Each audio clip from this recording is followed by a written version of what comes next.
الحمدللہ نحمدہ ونستعینہ ونستغفرہ ونؤمن بہ ونتوکل علیہ ونثنی علیہ الخیر۔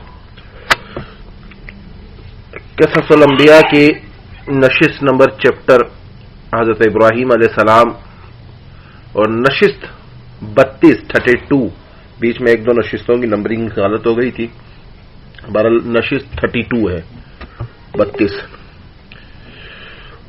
میرا رب کون؟ انبیاء علیہ الصلوۃ والسلام ہمیشہ معصوم رہتے ہیں، چاہے وہ بڑے ہوں، چھوٹے ہوں، بچے ہوں، بوڑھے ہوں، جوان ہوں، وہ معصوم ہی رہتے ہیں۔ ان کی یہ ذات کی صفت ہے جو اللہ نے ان کو دی ہے۔ جب ہوشیار ہو گئے، یعنی کہ بچے سے جب ذہن پک گیا، تھوڑا سا ہوشیار یعنی سمجھنے لگے چیزوں کو، تو ایک دن اپنی والدہ سے دریافت کیا، کیا میرا رب کون ہے؟ والدہ نے کہا، میں ہوں میں۔ والدہ نے کیا کہا؟ میں ہوں ابراہیم، میں ہوں تیرا رب، کیونکہ رب پرورش کرنے والے کو کہتے ہیں۔ پھر دریافت کیا، اے ماں، اگر تو میرا رب ہے تو تیرا رب کون ہے؟ والدہ نے جواب دیا کہ میرا رب تیرا باپ ہے جو میری پرورش کرتا ہے۔ فرمایا، اے ماں، اگر تو میرا رب ہے اور تیرا رب میرا ابو ہے تو ابا کا رب کون ہے؟ والدہ نے کہا، نمرود بادشاہ، وہ جو تنخواہ دیتا ہے، رکھتا ہے اپنے پاس اور سارے اخراجات اٹھاتا ہے، معاملات کرتا ہے، وہ نمرود بادشاہ رب ہے۔ پھر حضرت ابراہیم علیہ السلام نے کہا، اے ماں، میرا رب تو ہے، میری پرورش کرتی ہے، تیرا رب ابا جان ہے، تیری پرورش کرتے ہیں، ابا جان کا رب نمرود ہے، ان کی پرورش کرتے ہیں۔ تو ابراہیم علیہ السلام نے دریافت کیا، کیا نمرود کا رب کون ہے؟ والدہ نے کہا، خاموش ہو جاؤ، خاموش ہو جاؤ۔ والدہ نے جا کر ابراہیم علیہ السلام کے والد کو کہا کہ جس لڑکے کی نسبت مشہور کی گئی ہے بات کہ زمین والوں کا دین وہ بدل دے گا، وہ تمہارا اپنا بیٹا فرزند نظر آتا ہے مجھے۔ وہ ایسے ایسے سوال کرتا ہے کہ جس کے بارے میں تو کبھی کسی نے سوچا بھی نہ تھا۔ تو والدہ کیا کہہ رہی ہیں حضرت ابراہیم علیہ السلام کے والد محترم سے کہ مجھے لگتا ہے یہ وہی ہے، یہ وہی ہے، یہ ایسی ایسی باتیں کرتا ہے، جو ایسی ایسی باتیں کرتا ہے کہ حضرت ابراہیم علیہ السلام شروع ہی سے توحید کی حمایت اور عقائد کفریہ کا ابتدار شروع کیا۔ جب اس غار سے شب کے وقت نکلے تو ستارہ زہرا یا مشتری کو دیکھا تو کہا، یہ میرا رب ہے، اور چاند پرست اور سورج پرستوں سب پر حجت اس طرح قائم کی کہ چنانچہ ارشاد باری تعالیٰ ہوا، جس کا مفہوم ہے جب رات کی تاریخی ان پر چھا گئی تو انہوں نے ایک ستارہ دیکھا تو آپ نے فرمایا، یہ میرا رب ہے، لیکن جب وہ ڈوب گیا تو آپ نے کہا، میں غروب ہونے والے کو دوست نہیں رکھتا۔ پس جب چاند چمکتا ہوا دکھا اور نکلا تو ابراہیم علیہ السلام نے کہا، یہ میرا رب ہے جو ہر جگہ روشنی بکھیر رہا ہے، لیکن جب وہ بھی ڈوب گیا تو کہا کہ یہ میرا رب نہیں ہے، میرے رب نے مجھے راہ نہ دکھائی ہوتی تو میں ضرور اسے کو گروہ میں ہوتا جو رائے راست سے بھٹک جاتا ہے۔ پھر صبح ہوئی تو سورج چمکتا ہوا طلوع ہوا تو ابراہیم علیہ السلام نے کہا، یہ میرا رب ہے جو سب کو روشنی دے رہا ہے، یہ سب سے بڑا ہے۔ لیکن جب شام کو وہ بھی غروب ہو گیا تو ابراہیم علیہ السلام نے کہا، اے میری قوم، تم جو کچھ خدا کے ساتھ شریک ٹھہرا رہے ہو اس سے بیزار رہو۔ میں نے ہر طرح سے منہ موڑ کر صرف اسی ہستی کی طرف اپنا رخ کر لیا ہے جو آسمان زمین کو بنانے والی ہے اور جس کے حکم اور قانون پر تمام زمین و آسمان کی مخلوقات چل رہی ہیں، اور ان میں سے نہیں ہوں، اور اس کے ساتھ شریک ٹھہرانے والے ہیں۔ جو اس کے ساتھ شریک ٹھہراتے ہیں وہ ان میں سے نہیں ہیں، کیونکہ اللہ تو اکیلا ہے، اس کو ڈھونڈو۔ جسے حضرت علی رضی اللہ تعالیٰ عنہ فرماتے ہیں، جس کا مفہوم ہے کہ اللہ کو میں نے اپنے ارادوں کی شکست سے پہچانا۔ نصرت فتح علی خان نے ایک حمد پڑھی تھی، اس حمد کے کچھ اشعار تھے کہ کوئی تو ہے جو نظام ہستی چلا رہا ہے، وہی خدا ہے جو رات کو دن اور دن کو رات بنا رہا ہے، وہی خدا ہے۔ خدا تو اللہ تو وہ ہے جو ان تمام معاملات کو بدل رہا ہے۔ حضرت ابراہیم علیہ الصلوۃ والسلام کا نمرود سے پہلا سوال، حضرت ابراہیم جلیل القدر پیغمبر ہیں، اس لیے ان کی تبلیغ بھی ایسے ہی امتیاز سے تھی کہ ربوبیت اور صرف اللہ کو ذبح ہے، جب رب العالمین ہے اور راضی اور تمام معاملات کا مالک ہے، سفلی علوم کل کائنات کا خالق اور مالک ہے۔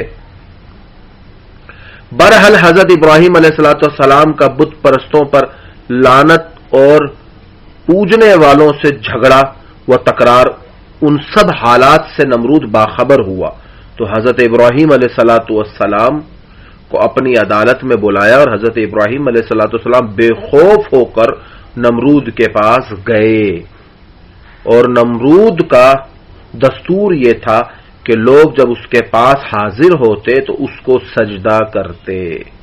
حضرت ابراہیم علیہ الصلوۃ والسلام نے سجدہ نہ کیا، نہ سر جھکایا، تو نمرود نے نہایت ہی غصے سے ابراہیم علیہ الصلوۃ والسلام کو کہا، تو نے مجھے سجدہ کیوں نہ کیا؟ حضرت ابراہیم نے بے خوف ہو کر فرمایا، میں پروردگار عالم کے علاوہ اور کسی کو سجدہ نہیں کرتا۔ نمرود نے کہا کہ تیرے پروردگار کی کیا تعریف ہے، تیرے پروردگار کی جس کا تو بات کر رہا ہے کہ اس کے سوا تو کسی کے سامنے اپنے سر کو نہیں جھکاتا، ذرا ہمیں بھی تو بتا اس کی کیا تعریف ہے، اس کی حمد و ثنا کیا ہے جس کے بارے میں تو ذکر کر رہا ہے، ہم بھی تو جانے وہ کون ہے، اس کی تعریف کیا ہے؟ حضرت ابراہیم علیہ الصلوۃ والسلام نے جواب دیا کہ میرا پروردگار عالم مارنے جلانے کا محتاج، مارنے جلانے کا مختار ہے۔ نمرود نے کہا، میں بھی مارتا جلاتا ہوں۔ نمرود نے 2 قیدیوں کو جو واجب القتل تھے قید خانے سے بلایا، ایک کو قتل کر دیا اور دوسرے کو چھوڑ دیا، اور کہا کہ دیکھ، ایک کو میں نے مار ڈالا ہے اور دوسرے کو جو واجب القتل تھا اس کو میں نے زندہ چھوڑ دیا، جیسا کہ قرآن کریم میں ارشاد بھی ہوا۔ کیا تو نے اسے نہیں دیکھا جس نے جھگڑا کیا ابراہیم کے ساتھ اس کے رب کے بارے میں؟ یہ کہ دی اس کو اللہ نے سلطنت، جبکہ ابراہیم نے کہا کہ میرا رب مارتا ہے اور جلاتا ہے۔ کہا نمرود نے، میں بھی مارتا ہوں اور جلاتا ہوں۔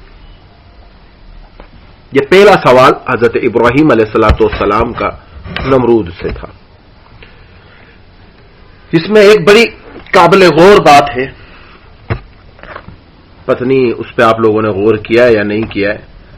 ہماری زندگی کا جو پورا کرائٹیریا ہے، صبح اٹھنے سے رات سونے تک، ہنسنا، مسکرانا، رونا، رلانا، زندگی گزارنا، کھانا پینا، سونا، باتیں کرنا، مسکرانا، رہنا، چلنا پھرنا، رشتے بنانا، رشتے توڑنا، وہ تمام کا تمام سبق اور درس ہمیں انبیاء علیہ الصلوۃ والسلام سے ملتا ہے، سوائے وہ فیصلے جس میں ابلیس کی رضا ہو، ان کو چھوڑ کر اچھائی کا تمام درس ہمیں انبیاء علیہ الصلوۃ والسلام کی روایتوں سے، ان کی طرز زندگی سے، ان کے معاملات سے ملتا ہے۔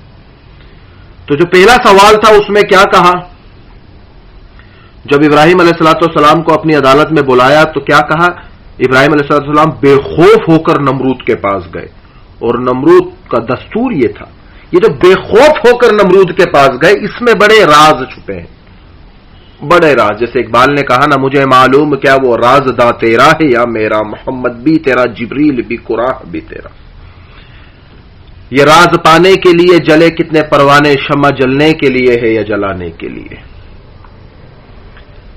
یہ جو بے خوف ہو کے گئے، یہ بے خوف ہمیشہ وہی ہوتا ہے جس کا دل اندر سے کامل صاف ہو، نہیں تو ہم جس معاشرے میں جی رہے ہیں اس معاشرے کا یہ دستور بن چکا ہے کہ ایک کی لگائی بجائی کرنے کے بعد بتایا جاتا ہے کہ فلاں تیری برائیاں کر رہا تھا، فلاں تیرے بارے میں یہ باتیں کر رہا تھا، فلاں تیرے بارے میں یہ کر رہا تھا. جسے کل ایک منافقت کے درس پہ ہم نے بات کی تھی، اس کا پہلا پہلو منافقت. دوسرا اس کو آ کر کہنا جی فلاں تیرے بارے میں یہ کر رہا تھا، تو وہ کہتا اچھا میرے بارے میں بولا، میں بھی معلوم کرتا ہوں. تو کہتا ٹھیک ہے میرا نام مت لیو، میرا نام مت لیو، مت پوچھیے اس سے، نہ چھوڑ بس تو اس سے مت پوچھ، میں تیرے کو بتا رہا ہوں نا وہ ایسا کر رہا تھا. اگر اتنا ہی بے باغ تھا تو یا تو آگ نہ لگاتا، اور آگ لگا دی تو پھر جلنے کا ڈر کس بات کا تھا. سب سے بڑا جھوٹا انسان ہوتا ہی وہ ہے جو ایک بات کر دے اور پھر کہے جی میرا نام نہ لینا، اور ادھر اس نے دونوں ہاتھ میں لڈو رکھے. سامنے والے کو کہا کہ تیری برائیاں اس نے کی ہیں، کیونکہ بے باغ تو تھا ہی نہیں. بے باغ ہوتا تو وہ کہتا میں بے خوف کہتا ہوں اس کے منہ پہ بھی کہوں گا کہ اس نے یہ حرکت کی ہے، اس نے یہ حرکت کی ہے.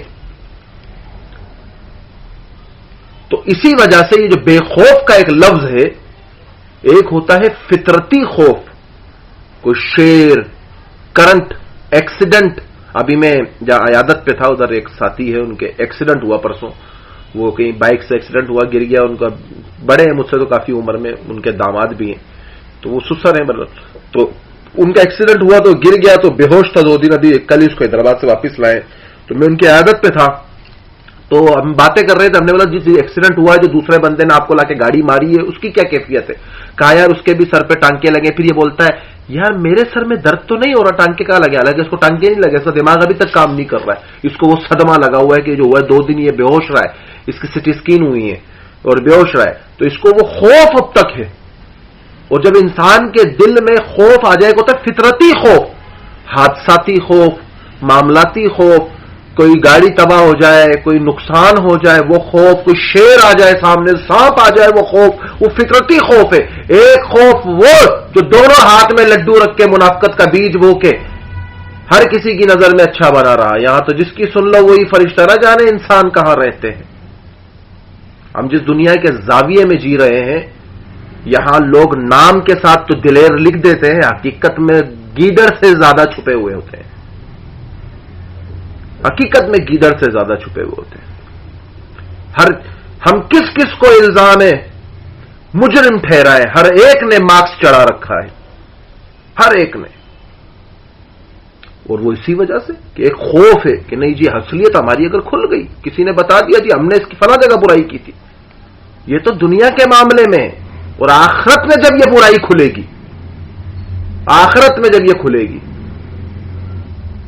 میں اکثر ہمیشہ ایک اقوال دہراتا ہوں، میں نے اس پہ ویڈیو بھی بنائی تھی، شاید بھیجی بھی تھی آپ لوگوں میں کسی کو، کہ اب مجھے لوگوں کی دی گئی تکلیفوں پہ کوئی دکھ نہیں ہوتا بلکہ ان کی حالت پر ترس آتا ہے کہ قیامت کے دن ہر ایک چیز کا حساب ہونا ہے، ہر ایک چیز کا.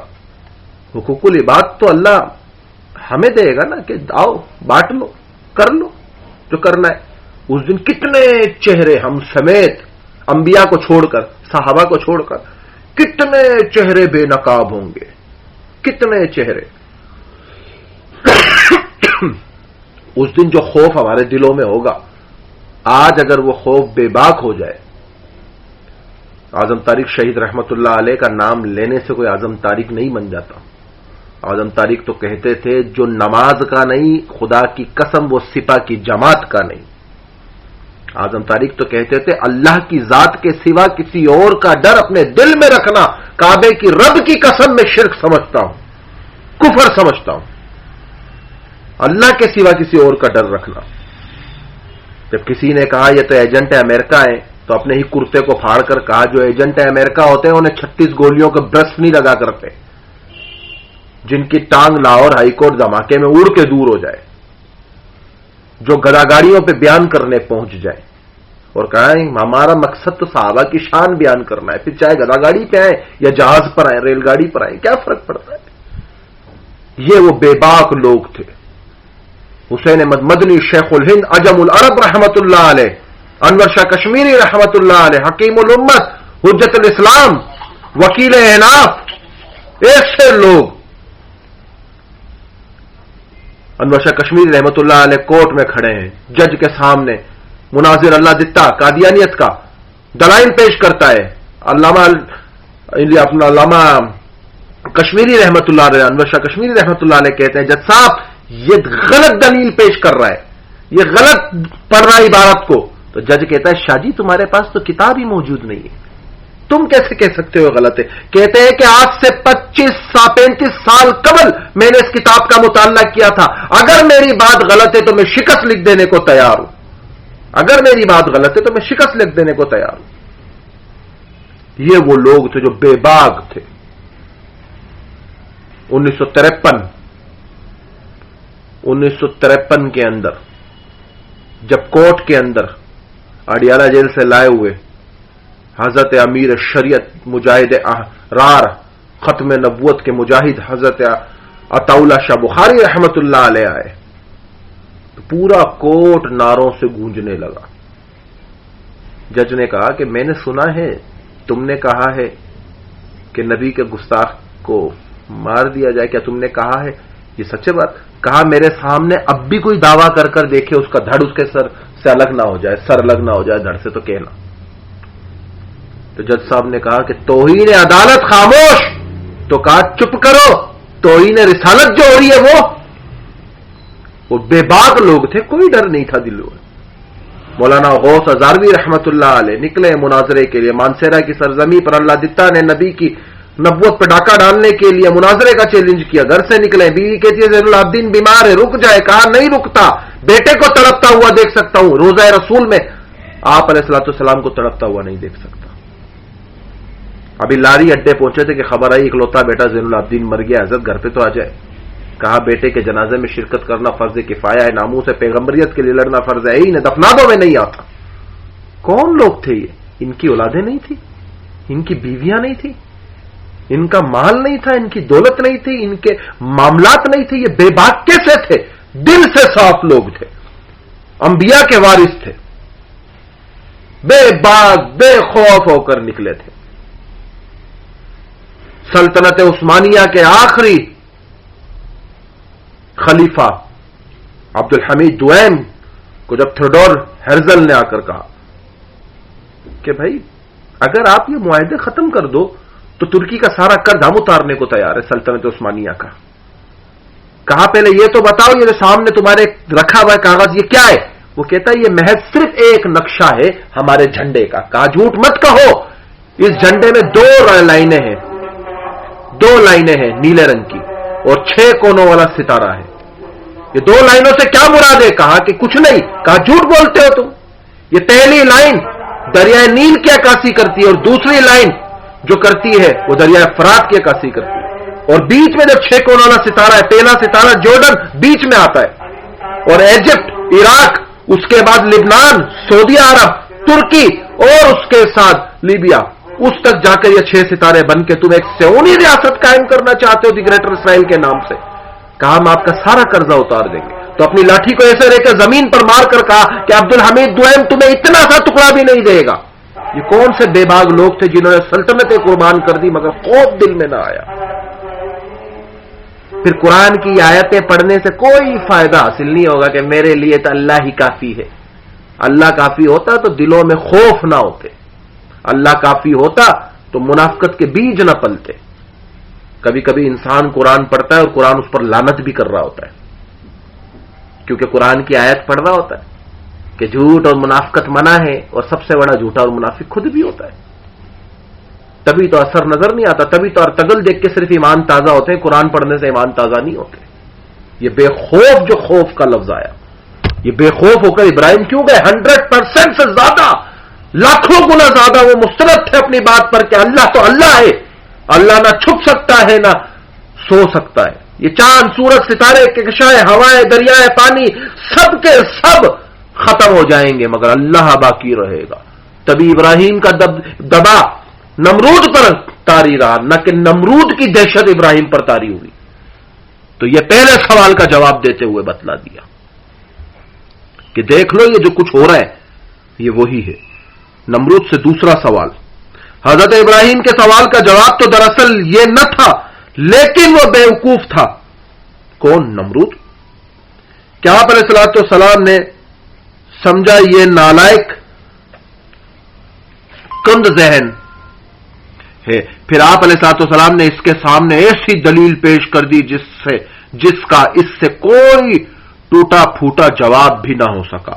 حضرت ابراہیم علیہ الصلوۃ والسلام نے فرمایا میرا پروردگار روزانہ سورج کو مشرق سے طلوع کرتا ہے اور تیرا تصرف ہے تو مغرب سے سورج کو طلوع کر کے دکھا، جیسا کہ ارشاد قرآن میں بھی آیا. کہا ابراہیم نے پس اللہ تعالیٰ لاتا ہے سورج کو مشرق سے، پس لے آ تو اس کو مغرب سے. پس حیران ہو گیا وہ شخص جو کافر تھا یعنی نمرود. اس سوال کا نمرود نے کسی قسم کا جواب نہ دے سکا. اکثر لوگ اس معاملے کو دیکھ کر مسلمان ہو گئے.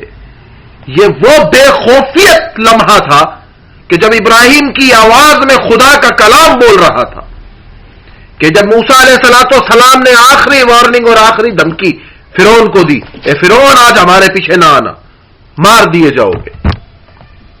تو امان نے کہا کہ فرعون اس کا پیچھا کیوں نہیں کرتا؟ کہا خاموش، آج موسیٰ نہیں بولا ہے، آج موسیٰ کی آواز میں اس کے پیچھے کی طاقت بولی ہے، اور وہ طاقت حاکم الکائنات کی تھی، اللہ سبحانہ و تعالیٰ کی تھی. تو ابراہیم کا جو بے خوف ہونا تھا، اس کی طاقت میں جو بول رہا تھا وہ اللہ کا کلام بول رہا تھا.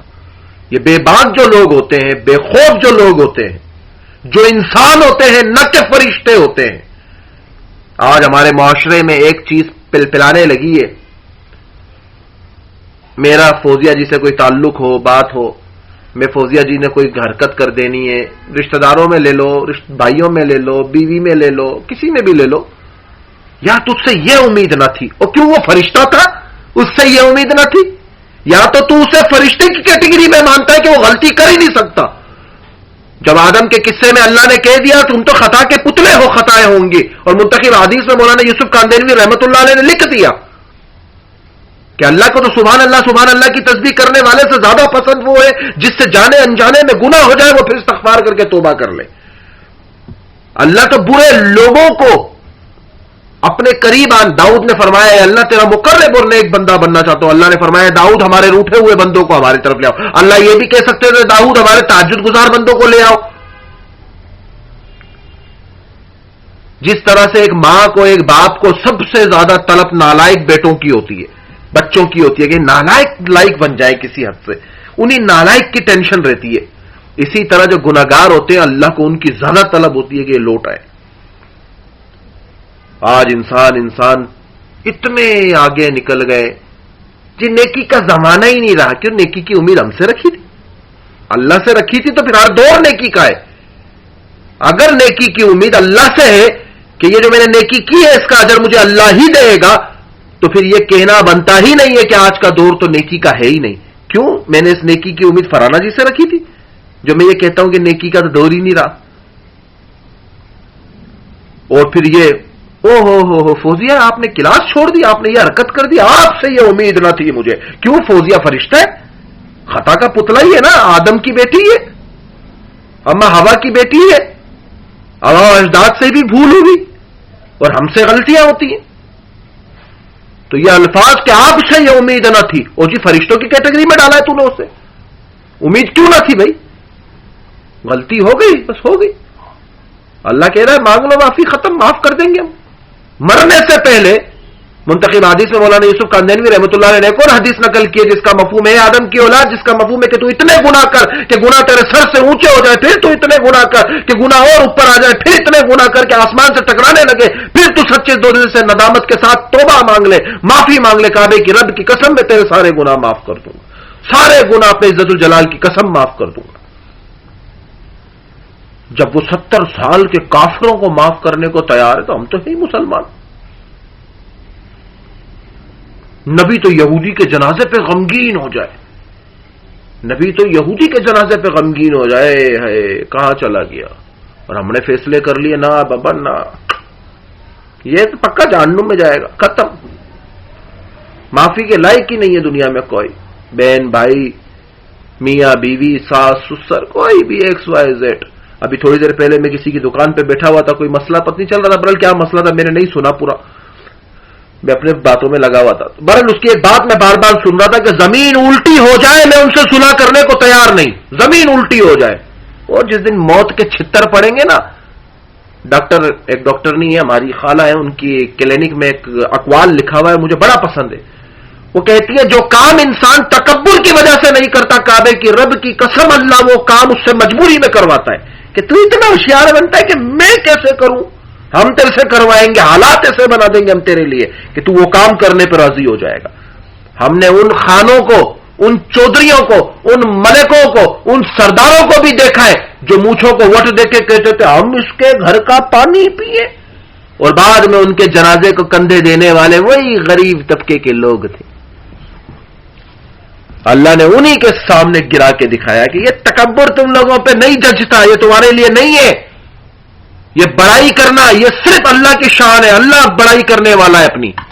اللہ نے اپنی بڑائی کے لیے کائنات بنائی، نبی کی ذات متعارف کرنے کے لیے کائنات بنائی. یہ دعوے جو تم کرتے ہو یہ کھوکھلے ڈھکوسلے زیادہ دن نہیں جی پائیں گے، ختم ہو جائیں گے.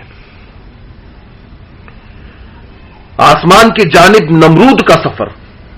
حضرت علی رضی اللہ تعالیٰ عنہ سے روایت ہے کہ ظالم نمرود نے جب حضرت ابراہیم علیہ الصلوۃ والسلام سے ان کے رب کے متعلق حجت بازی کی اور گفتگو میں ہار گیا تو اس نے کہا کہ ابراہیم علیہ الصلوۃ والسلام کی بات درست ہے تو میں ضرور آسمان تک پہنچوں گا اور ابراہیم علیہ الصلوۃ والسلام کے خدا کا پتہ لگاؤں گا. پھر نمرود نے گدھ کے 4 چوزے منگوائے. گدھ، یہ گدھ ایک پرندہ ہے، اس کی گردن زیادہ تر گنجی ہوتی ہے اور بڑے بڑے اس کے پر، تقریباً میرے خیال سے 5 فٹ کے لگ بھگ اس کا ایک پر ہوتا ہے. بڑا ایسا پر جب کھولتا ہے یہ مردار کھاتے ہیں گدھ. تو نمرود نے گدھ کے 4 چوزے منگوائے اور ان کی تربیت کی یہاں تک کہ وہ گدھ جوان ہو گئے. پھر ایک تابوت بنوایا جس میں اونچے نیچے دونوں طرف دروازے لگوائے. اس میں نمرود ایک ساتھی کے ساتھ بیٹھ گیا اور تابوت کے کناروں پر ڈنڈے لگا کر اس میں گوشت کے لوتھڑے لٹکا دیے اور تابوت سے ان گدھوں کے پیروں میں لمبی لمبی رسیاں باندھ دی اور وہ گوشت تک نہ پہنچ سکے اور گوشت تک نہ پہنچ سکے اور ڈنڈوں اس طرح لگائے کہ بوقت ضرورت اس کو نیچے اوپر کیا جا سکے. پھر گدھوں نے گوشت کو دیکھ کر اس کی لالچ میں اڑنا شروع کیا. اڑتے گئے اڑتے گئے اڑتے گئے اور اوپر چڑھتے گئے یہاں تک کہ پورا دن ختم ہو گیا اور وہ فضا کی طرف بڑھتے رہے. نمرود نے اپنے ساتھی سے کہا کہ اوپر والا دروازہ کھولو، میں دیکھوں کہ ہم آسمان کے قریب آ گئے یا نہیں. اس نے دروازہ کھولا کر دیکھا اور بتایا کہ آسمان کا فاصلہ پہلے ہی کی طرح ہے. نمرود نے کہا کہ نیچے کا دروازہ کھولو، زمین کا جائزہ بھی تو لیں کہ ابھی اگر تم کہتے ہو آسمان کا فاصلہ اتنا ہی ہے تو زمین کا فاصلہ بھی اتنا ہی ہوگا، یا تو پھر ہمارے گدھ اڑ ہی نہیں رہے، صرف ہوا میں کھڑے ہو کے مڑمڑا رہے، پھڑپڑا رہے. تو جب نیچے کا دروازہ کھولا تو کیا صورتحال ہے دیکھے تو زمین سمندر کے پانی کی طرح اور پہاڑوں دھوؤں کی طرح دکھائی دے رہے تھے. پھر یہ گدھ دوسرے روز بھی سارا دن اڑتے رہے اور بلندی کی طرف بڑھتے رہے یہاں تک کہ تیز ہوائیں ان کے اڑنے میں رکاوٹ بن گئی. پھر نمرود نے اپنے ساتھی سے کہا اب دونوں دروازے کھول کر زمین آسمان کا جائزہ لو. اس نے کھول کر دیکھا تو آسمان کو اسی حالت میں پایا اور نیچے کا دروازہ کھولا تو زمین بالکل تاریکی سیاہی میں ڈوبی ہوئی نظر آئی. حیات الحیوانات میں بھی اس کا حوالہ موجود ہے. کہتے ہیں نا کہ اللہ کے آسمان میں نقص نکالنا چاہو گے تو آسمان کی طرف دیکھو، دیکھ دیکھ کر تمہاری آنکھیں پست اور ذلیل ہو کر جھک جائیں گی اور آسمان میں ایک نقص نہ نکال سکو گے، ایک نقص بھی نہ نکال سکو گے. رب تعالیٰ نے نمرود کو بھی مایوس نہیں کیا. حضرت علقمہ رضی اللہ تعالیٰ عنہ فرماتے ہیں کہ اس تابوت میں ایک لڑکا بھی تیر کمان لیے بیٹھا تھا. اس نے وہاں آسمان کی طرف ایک تیر چلایا تو اس کا تیر فضا میں اڑنے والے ایک پرندے کے خون سے آلودہ ہو کر اس کے پاس واپس پہنچ گیا. اس نے کہا کہ آسمان کے خدا کا تو میں نے کام تمام کر دیا ہے۔ اللہ نے کہا اتنا اڑ لیا، تھوڑا سا اس کا بھی رکھ لیتے، تھوڑی سی امید دے دیتے ہیں، تھوڑا سا بتلا دیتے ہیں۔ اور وہ جو تیر اس نے ہوا میں مارا تو اوپر اڑنے والے پرندے کو لگا جو انہیں نظر نہ آیا، اور تیر جو خون آلودہ ہو کے نیچے گرا، تو نمرود نے کہا لو جی میں نے آسمان والے خدا کو مار دیا، تیر اس لیے خون میں آیا۔ اب بیوقوف سمجھ ہی نہیں پایا۔ اللہ نے تو اس سے بھی محبت کی، تبھی تو ابراہیم کو بھیجا کہ جاؤ اسے راہ راست پر لے آؤ، دین کی دعوت دو۔ یہ جتنے منافقین، کافر، مشرک، مرتد گزرے، ان سب کے پاس اللہ نے اپنے نبیوں کو بھیجا۔ اور فرعون کے پاس تو اللہ نے ایک نہیں 2 نبی بھیجے، 2 نبی، ہارون اور موسیٰ، جاؤ دونوں دعوت دو اسے۔ ہم چاہتے ہیں کہ یہ آ جائے ہماری طرف، ہم تو یہ چاہتے ہیں، ہمیں محبت ہے اس سے، یہ آ جائے ہماری طرف۔ اللہ نے تو جس انسان کو بھی بنایا اسے محبت سے ہی دیکھا۔ ہاں اس نے پھر دنیا میں آ کے کچھ فیصلے اپنی طرف سے کرنا شروع کر دیے، برائی میں اپنے آپ کو الجھانا، اپنے آپ کو دنیا کی آرائشوں میں الجھانا، دین سے دوری، نبیوں سے دوری، نبیوں والے کام سے دوری، ابلیس کو اپنا مان لینا، ابلیس کی ابلیس کی اپنا اتباع کرنا، ہر چیز میں ابلیس کے پیچھے چلنا، نبیوں کو چھوڑ دینا۔ حالانکہ ابلیس دے کیا رہا تھا؟ ایک رسم تھی، اور کیا تھا کہ نہیں جی بتوں کو پوجتے آئے ہیں، بھائی کس نے کہا پوجو؟ اور جی باپ نے کہا، اور جی باپ کو کس نے کہا؟ جی دادا نے کہا، دادا کو کس نے کہا؟ جی پردادا نے کہا، پردادا کو کس نے کہا؟ جی فلاں دادا نے کہا، اس دادا کو کس نے کہا؟ جی اس ٹائم تو ہم پیدا ہی نہیں ہوئے، ہمیں تو پتہ ہی نہیں، ہم کو تو بس ملا ایسا کہ ایسے سے ہوا۔ ارے جب تمہارے سامنے نبی تمہیں معجزات دکھا رہا ہے اور تم اس سے مطالبات کر رہے ہو کہ اگر تیرا اللہ ہے تو طوفان لا کر دکھائے، ہمیں مار کر دکھائے جو کنان نے کہا، پھر بھی نصیحت نہیں پکڑ رہے۔ اگر تیرا اللہ ہے تو چلا کر دکھائے ہوا، ہمیں مار کر دکھائے، ہم پہاڑوں میں رہ لیں گے۔ پھر قوم عاد کو اللہ نے اکھاڑ کے پھینک دیا۔ پھر کہا کہ اگر تیرا اللہ ہے، اگر تو سچا ہے تو پہاڑ سے اونٹنی نکال کر دکھا۔ حضرت صالح نے اللہ کے حکم سے معجزائی طور پر اللہ نے وہ اونٹنی نکال کر دکھائی، پھر بھی ان کو نصیحت نہیں ہو رہی ہے۔ ارے تم کس رسم و رواج کو لے کر چلے ہو؟ جو رسم و رواج جس کی تمہیں تاریخ بھی معلوم نہیں، کہاں سے وجود میں آئے؟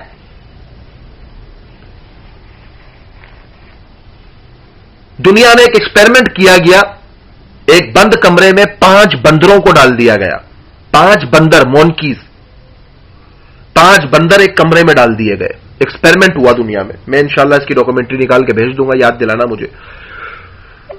تو 5 بندروں کو ایک کمرے میں ڈالا گیا اور ایک سیڑھی رکھ دی گئی اور سیڑھی پر کیلے رکھ دیے گئے، اور جب وہ ایک بندر سیڑھی پہ چڑھنے لگا کیلے کھانے کے لیے تو اوپر سے چند آدمیوں نے پانی پھینکا تو نیچے والے بندر پلپلانے لگے، تو وہ جلدی سے سیڑھی والا بندر نیچے اتر گیا، جلدی سے سیڑھی والا بندر نیچے اتر گیا۔ تھوڑی دیر میں وہ سیڑھی والا بندر پھر کیلے کھانے کے لیے اوپر بڑھا تو ان اوپر سے آدمیوں نے پھر پانی پھینکا ٹھنڈا نیچے بندروں پہ، تو بندر پھر کانپنے لگے، وہ بندر پھر نیچے اتر گیا جلدی سے۔ اب انہیں یہ یقین ہو گیا تھا کہ یہ بندر اوپر چڑھتا ہے تو ہم پر یہ عذاب آتا ہے، یہ جو پانی ہم پر گرتا ہے۔ اب وہ جب بندر پھر اوپر چڑھنے لگا تو ان چاروں بندر نے پکڑ کے اس کی سوتائی لگا دی، بولا بدبخت نیچے اتر، تیرے اوپر چڑھنے سے ہم پہ ٹھنڈا پانی گرتا ہے۔ وہ بندر ڈر کے خاموش ہو گیا۔ بندر نے پھر سوچا جی بھوک لگ رہی ہے، کیلے میلے کو تھوڑا ہاتھ مار لو۔ بندر نے پھر تھوڑا سا ہاتھ بڑھایا کیلے کی طرف، تو چاروں بندر نے مل کر پھر اس کی سوتائی لگا دی، وہ بندر کونے میں بیٹھ گیا۔ وہ یہ سمجھ چکا تھا کہ اوپر چڑھنے پہ کٹائی لگتی ہے، پٹائی ہوتی ہے، درگت بنتی ہے۔ تو سائنٹسٹوں نے کیا کیا، وہ جو بندر جس کی درگت بن رہی تھی اس بندر کو نکال کے اس کی جگہ ایک اور نیا بندر ڈال دیا، جس کو پتہ ہی نہیں تھا کہ اندر کیا کارگزاری چل رہی ہے، اندر کیا کارگزاری چل رہی ہے۔ اب جب اس نئے بندر نے دیکھا اوہ کیلے پڑے، کیلے، وہ بندر کیلے لینے اوپر چلا، نیا بندر، اس کو کیا پتا کہ اندر کیا کارگزاری ہے، تو ان چاروں بندر نے اس نئے کو بھی اتارا اور اس کی بھی کٹائی لگا دی طبیعت سے کہ بدبخت نیچے اتر، تیری وجہ سے ہم پٹیں گے، ہم پہ پانی آئے گا پھر کہیں سے۔ اس نیا بندر حیران کہ بھائی میں نے کیا کیا ہے، مجھے کیوں نکالا، مجھے کیوں مارا، یہ تو بتاؤ میں نے کیا کیا ہے۔ بولا بس اوپر نہیں چڑھنا۔ بولا اچھا، وہ پھر چڑھنے کی کوشش کی، انہوں نے پھر کوٹ دیا اس کو۔ تو سائنٹسٹوں نے یہ کیا کہ چاروں جو بندر پرانے والے تھے ان کو بھی نکال کے ان کی جگہ بھی چاروں نئے بندر ڈال دیے. اب اس تہ خانے میں پانچوں کے پانچوں نئے بندر ہیں جن کو یہ پتہ ہی نہیں ہے کہ ادھر کون سی رسم زندہ ہوئی ہے, کون سی کارگزاری چل رہی ہے, اوپر چڑھنے پہ کس کی کٹائی لگتی ہے, کیوں لگتی ہے, کس وجہ سے لگتی ہے. اب جب پانچوں بندر نئے ہوئے ہیں, ان پانچوں کو کچھ بھی نہیں پتا کہ پچھلے پانچوں کے ساتھ کیا ہوا. وہ پانچوں میں سے ایک بندہ پھر سیڑھی پہ چڑھنے لگا تو ان چاروں نے پھر مل کے اس کو کوٹنا شروع کر دیا. تو سبق اس سے یہ ملا کہ ایک رواج چلا آ رہا ہے, کیوں آ رہا ہے, کس لیے آ رہا ہے, کس نے نجات کیا, کیسے کیا, ہمیں نہیں پتا. ہمارے آبا و اجداد بتوں کو پوجتے تھے, ہم بھی پوجیں گے. کسی کا نام عزا تھا, کسی کو لاد کہتے تھے, حبل نامی بڑے بت کو بتوں کا باپ کہتے تھے. ہم پوجیں گے, پوجتے رہیں گے. کیوں پوجیں گے پتہ ہی نہیں ہے, بس پوجتے رہیں گے ہم. اور جب نبی تمہارے سامنے معجزات دکھا رہا ہے اسے ماننے کو تیار نہیں. ہم اپنے آبا و اجداد کی بنائی ہوئی مورتیاں کیسے چھوڑ دیں؟ ہم نبی کے دکھائے ہوئے طریقے کیسے چھوڑ دیں؟ ایک رواج چلا آ رہا ہے. ان نئے 5 بندروں کو پتہ ہی نہیں تھا معاملہ ہے کیا, بس کٹائی لگنی ہے. جو سیڑھی پہ چڑھے گا کیلے لینے اس کی کٹائی لگنی ہے. او بھائی کیوں؟ پتہ نہیں, پچھلے بندر ایسے ہی کر رہے تھے, پچھلے بندر ایسے ہی کر رہے تھے تو کٹائی لگنی ہے. اور جی میرا باپ تو فلاں پارٹی کا تھا, میں نے بھی اس کو ووٹ دینا ہے. اور جی میرا باپ تو فلاں تھا, میں بھی وہی ہوں. او بھائی کیوں ہوں؟ حالات سامنے, معاملات سامنے, کتاب سامنے, حدیث سامنے, قرآن سامنے, ساری کتابیں سامنے, حدیث کی تمام کتابیں سامنے, قرآن کی تفاسیر سامنے. اس کے بعد بھی کہو کہ جی نہیں وہ جو کرتے ہوئے آئے, تحقیق کرو, پڑھو, دیکھو کیا نشانیاں ہیں. عقل مندوں کے لیے تو قرآن نشانیوں سے بھرا ہوا ہے. پڑھنا نہیں ہے, پڑھنا نہیں ہے. 2 راستے اختیار کیے ہوئے ہیں, یا منافقت کا یا جھوٹ کا. منافقت اور جھوٹ کے ساتھ زندگی بسر ہو رہی ہے, چل رہی ہے. کوئی روکنے والا نہیں, کوئی بولنے والا نہیں. جو ہم نے سمجھا وہی صحیح ہے, جو ہم نے سمجھا بس وہی صحیح ہے, وہی چل رہا ہے سارا کا سارا. تو انبیاء علیہ الصلوۃ والسلام کے اس کورس کو شروع کرنے کا مقصد ہی یہ تھا کہ زندگی میں ان کے ایک ایک حروف سے ہم بہت کچھ سیکھ سکیں, ہم بہت کچھ سیکھ سکیں. اور کیا کچھ سیکھ سکیں, وہ یہ ساری باتیں سامنے موجود ہیں. کیا کیا تھا, کیوں تھا, کس لیے تھا, کس معاملات پر تھا, وہ ساری کی ساری چیزیں یہی موجود ہیں. ہم نے ان پر عمل کرنا نہیں ہے, کیونکہ بس کہانی کی حیثیت تک ٹھیک ہے, بس چل رہا ہے جیسے چل رہا ہے. میں اکثر اقبال رحمت اللہ علیہ کے بانگ درا کے چند شعر دہراتا ہوں کہ بس رہے تھے یہیں سلجوق بھی, تورانی بھی, اہل چین میں چین ہے, ایران بھی, ساسانی بھی, اس معمورے میں آباد تھے یونانی بھی, اس دنیا میں یہود بھی تھے, نصرانی بھی, پر تیرے نام پر تلوار اٹھائی کس نے, بات جو بگڑی تھی وہ بنائی کس نے. تھے ہم ایک تیرا مار کا آراؤں میں, ہنسوں میں کبھی لڑتے کبھی دریاؤں میں, دی ازاں کبھی یورپ کی کلیساؤں میں, کبھی افریقہ کے تپتے ہوئے صحراؤں میں. شان آنکھوں میں نہ چمکتی تھی جہاں داروں کی, کلمہ پڑھتے تھے ہم چھاؤں میں تلواروں کی. ہم جو جیتے تھے جنگوں کی مصلیت کے لیے, مرتے تھے تیرے نام کی عظمت کے لیے. نہ تھی کچھ تک زنی اپنی حکومت کے, سربکف پھرتے تھے کیا دہر دولت کے. قوم اپنی جو زر و مال جہاں پر مرتی, بت فروشی کے اوز بت شکنجی کیوں کرتی. ٹل نہ سکتے تھے تو جنگ میں اڑائے جاتے, پاؤں شیروں کے میدان سے اکھاڑے جاتے. تجھ سے سرکش ہوا کوئی تو بگڑ جاتے تھے, تب کیا چیز ہے تو ہم بھی لڑ جاتے تھے. نقش توحید کا ہر دل میں بٹھایا ہم نے, زیر خنجر بھی یہ پیغام سنایا ہم نے. توڑے مخلوق خدا کے درن کے پیگر, توڑے مخلوق خدا کے پیکر کس نے, کاٹ کے رکھ دیے کفار کے لشکر کس نے. کس نے ٹھنڈا کیا آتش ایراں کو, کس نے پھر یزدا کیا تذکرہ یزدا کو. کون سی قوم فقط تیری طلبگار ہوئی, تیرے لیے زحمت کشی پیکار ہوئی. کس کے شمشیر جاگیر جہاں دار ہوئی, کس کے تکبیر سے دنیا تیری بیدار ہوئی. کس کی ہیبت سے صنم سمٹے ہوئے رہتے تھے, منہ کے بل گر جاتے تھے, قل ہو اللہ احد کہتے تھے. آ گیا عین لڑائی میں اگر وقت نماز, قبلہ رخ ہو کے زمیں بوس ہوئی قوم حجاز. ایک ہی صفت میں کھڑے ہو گئے محمود و ایاز, نہ کوئی بندہ رہا نہ کوئی بندہ نواز. محفل کوئے مقام سحر و شام پھرے, میں توحید کو لے کے صفے جام پھرے، کوئی میں دست میں لے کے تیرا پیغام پھرے، اور معلوم ہے کہ تجھ کو نہ ناکام پھرے، دست دست دریا بھی نہ چھوڑے ہم نے، بحر الظلمات میں دوڑا دیے گھوڑے ہم نے۔ عقبہ بن نافع جیسے لوگ جب افریقہ کے تپتے ہوئے صحراؤں کو پار کرتے ہوئے بحر الظلمات کی لہروں پر پہنچ کر کہا کہ اللہ اس کے آگے بھی تیری مخلوق ہوتی تو میں دین کی دعوت کو لے کر جاتا، اور اپنے گھوڑے کو اسی میں کدا دیا، اور اقبال نے کہا دست دست دریا بھی نہ چھوڑے ہم نے، بحر الظلمات میں دوڑا دیے گھوڑے ہم نے۔ آج چھوٹی چھوٹی سی باتوں پہ تقاضے پیش ہو جاتے ہیں۔ ٹائم نہیں ہے کلاس چلانے کا، ٹائم نہیں ہے کلاس لینے کا، ٹائم نہیں ہے بیان سننے کا، ٹائم نہیں ہے لڑکیوں کو نئے گروپوں میں جوڑنے کا، ٹائم نہیں ہے امت کو سمجھانے کا، ٹائم نہیں ہے لے کر جوڑنے کا، ٹائم نہیں ہے خدمت خلق کا، ٹائم نہیں ہے ذکر اذکار کا، ٹائم نہیں ہے تبلیغ کا، ٹائم نہیں ہے سیکھنے سکھانے کا، ٹائم نہیں ہے سکھانے کا، ٹائم نہیں ہے لوگوں کو بیان میں لانے کا، ٹائم نہیں ہے ویڈیوز کو شیئر کرنے کا، ٹائم نہیں ہے ان چیزوں کو سمجھنے سمجھانے کا۔ تو پھر ٹائم ہوگا کب؟ ٹائم ہوگا کب؟ ہاں ایک دن ہوگا، مگر اس دن بھی بڑا عجیب معاملہ ہوگا۔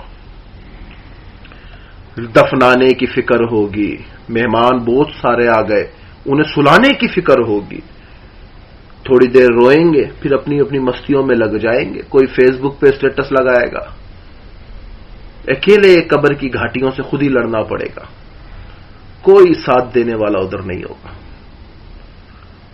زندگی میں اللہ نے جو ایک زندگی دی ہے، یہ ایک ہی زندگی ہے، اور اس میں اللہ نے وہ کام لینے ہیں جس کام کے لیے اللہ نے ہمیں بھیجا ہے۔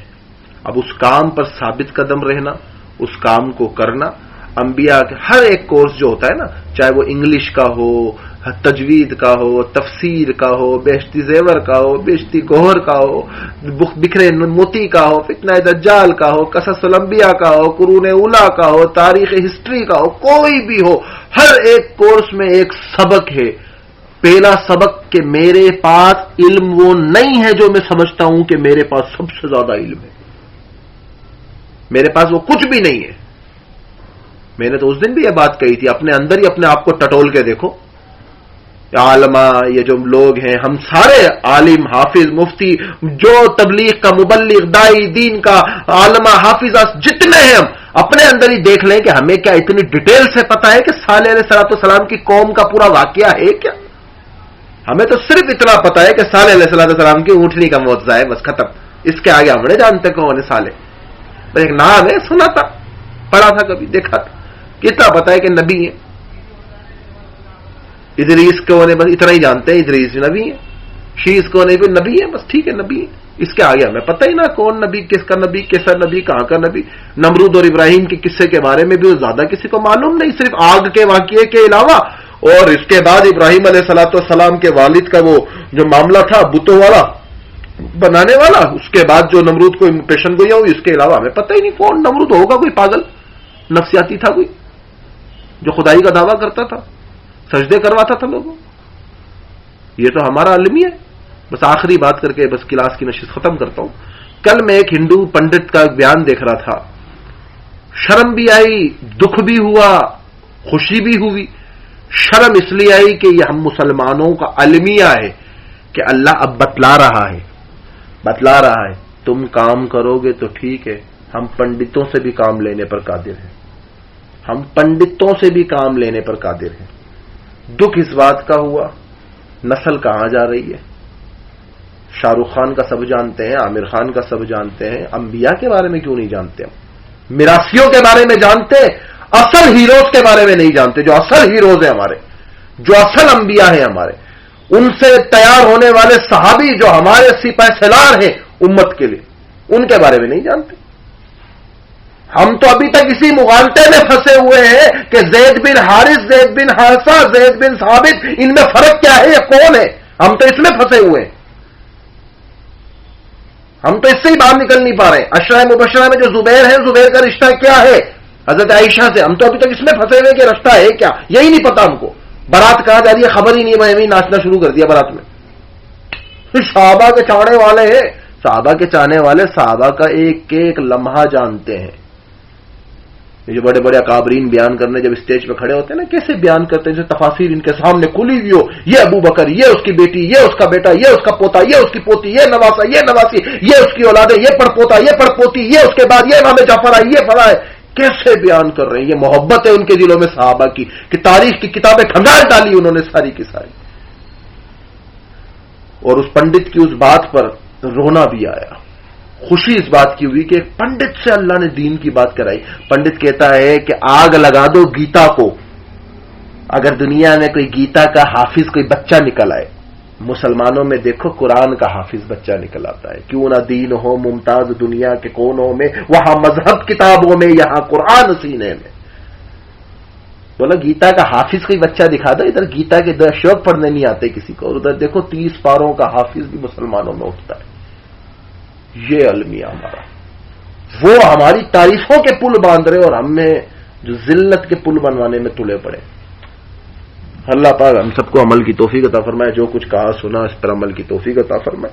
یہ انبیاء علیہ الصلوۃ والسلام کے جو واقعات ہیں اس میں خود بھی جڑے، اوروں کو بھی جوڑے. 100 50 200 400 کا اس سے کوئی مسئلہ کوئی نہیں ہوتا. کئی جگہوں پہ تو کتنے کورسز فری میں کروائے گئے. باقی دنیا بھر کی اکیڈمیاں اٹھا کر دیکھ لو، ہزاروں روپے، لاکھوں روپے. ابھی نام نہیں لوں گا. ایک لڑکی کا میرے پاس میسج آیا، بولے سر وہ فلاں اکیڈمی نا مجھے امیزون کا کورس کرا رہی ہے. میں نے کہا کتنے کا؟ بولا سر یہی 10,000 روپے. 5,000 10,000 روپے ماہانہ لے رہے، 5-7,000 روپے ماہانہ. میں نے کہا کمال ہے. ادھر تو 300 روپے دیتے ہوئے تجھے موت آ رہی تھی، ادھر تو 10,000 دے رہی ہے کیونکہ نوٹوں کی چمک دھمک نظر آ رہی ہے تجھے. امیزون بنے گا، شیخ چلی مرغی لے گا، مرغی سے 2 انڈے ہوں گے، انڈے اس مرغی کے نیچے رکھے گا، 2 بچے نکلیں گے، بچے بڑے ہو جائیں گے، وہ بچے پھر انڈے دیں گے، ان انڈوں سے پھر مرغیاں بنیں گی. شیخ چلی کے خواب بنا رکھے، امیزون میں سیکھیں گے، امیزون سے ورکنگ کریں گے، اس سے مال آئے گا، ڈالر آئے گا، پیسہ آئے گا. اکیڈمی پہ بھی خرچ کروں گی سر، آپ کو بھی کتابیں دلاؤں گی سر، غریبوں کی خدمت بھی کروں گی. میں نے کہا پہلے اپنی تجویز صحیح کر لے، بعد میں غریبوں کی خدمت کر لیو. تجویز تو صحیح کر لے پہلے تو. آپ ادھر 300 دیتے ہوئے تیرے کو بڑی موت آ رہی تھی اور ادھر تو 5-7 ہزار روپے ماہانہ بھر رہی ہے صرف امیزون کے وہ کورس سیکھنے کے، کیونکہ پیسوں کی چمک دمک نظر آ رہی ہے. بس بھائی اللہ پاک ہم سب کا حامی اور ناصر.